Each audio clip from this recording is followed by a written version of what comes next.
Parents, teachers, caretakers, grandparents, thank you so much for coming back again and again and again and again. I recently had to deal with this issue with one father, and the next day the mother came, and I was in one of the schools speaking, and they were both teachers in that school. And then the mother came and beginning to talk to me. What is that? Now, this all triggered because their son, very young, just about 8 years old, 11 years old, 10, 11, 12 years old, he came up and he asked something very interesting. 11 years old, maybe, 7th standard, 6th standard, 7th standard, came and asked this question. One of the counseling times, he just walked in and he just said, "Sir, just one question." I said, "Tell me what?" And he just said, "I have a crush on 2 girls. So which one should I choose?" I wanted to laugh. I wanted to smile, but I kept myself very carefully, and very bubbly guy. I have crush on these 2 girls. Whom should I choose? I was almost wanting to, "Fellow, you're only in 6th standard, 7th standard, talking about crush right now."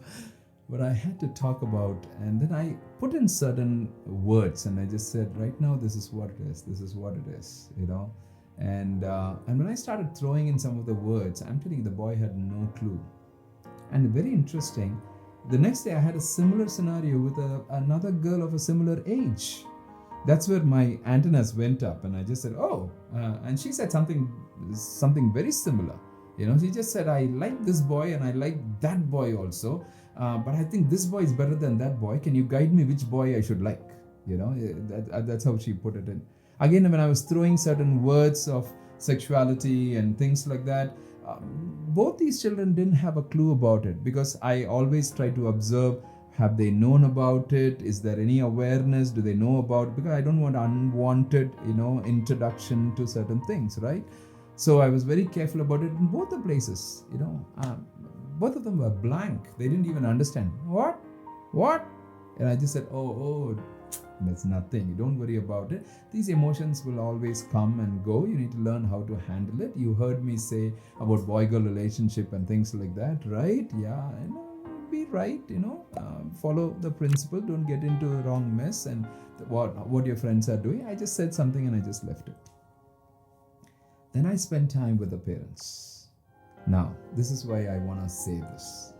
Please, by the time they are 9, 10, 11, 12, as parents, listen to me very carefully, as parents start talking about sex. Today, it's almost like in an Indian culture, sex, it's a taboo, we can't. And I had, one father and mother, come recently in one of the places and said, how can we as parents talk about it? It should be the teachers at school on sex education, they should talk about it. I said, if the parents don't talk about it, who else will talk? You as parents have to talk. Boys, fathers have to talk. Girls, mothers have to talk. You have to talk with your child. With my children, even with my adopted ones, by the time they were about 11, 12, I put in even pictures and I talked about sex to all my boys. My wife put in pictures and talked about sex to both her girls. See, we have to come to a place. We can't shy away. I know parents say things like, we never talked about things like that. It's so awkward. I come from this kind of a background. If you don't talk about it, listen to me very carefully. If you don't talk about it, your children will hear it from some other source and they will get more confused rather than having clarity. It's when parents, when they speak, is when they would have clarity. It's important. Start the conversations. Again, age appropriate, maturity appropriate. Not immediately say, "Oh, now I'm going to talk about sex." No. In everyday life, as you're beginning to talk and interact and things like that, there will be appointments. There will be divine appointments of situations that are arising out of the everyday life. Use those situations and begin to talk about it. And talk about it very clearly. Once you know that you have talked enough, and she is also beginning to respond and able to understand, then you one day just said, "Come, I want to do a proper session." You Google on sex education, there are plenty of PDFs and plenty of PowerPoints that are available. Plenty of PDFs and PowerPoints that are available online, done by very, very good, credible organizations. Even UNICEF, credible organizations, they have done it. Just take some of those.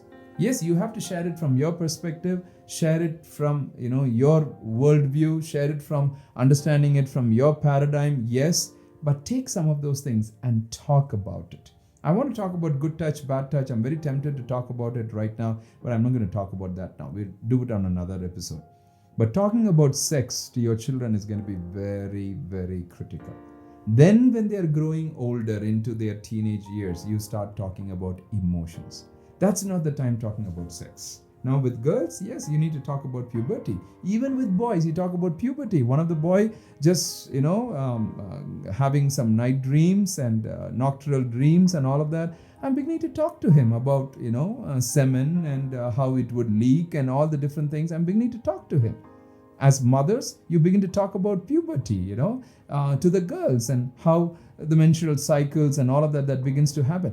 Don't shy away. Don't shy away. You as a parent, don't shy away. If you don't say it, that's why I said, they will hear it from somewhere else that will bring confusion rather than clarity. If you have formed an attachment and you're walking alongside with your children, you speaking will bring clarity. Thank you so much for being here. You've been a blessing to your children. Continue to be a blessing to your children. Don't give up on your children. Don't give up on yourself. Our journey doesn't break us. Our journey makes us. I'll say that again. Our journey doesn't break us. Our journey makes us, whatever the situation is. Thank you so much for being there. Have an amazing journey.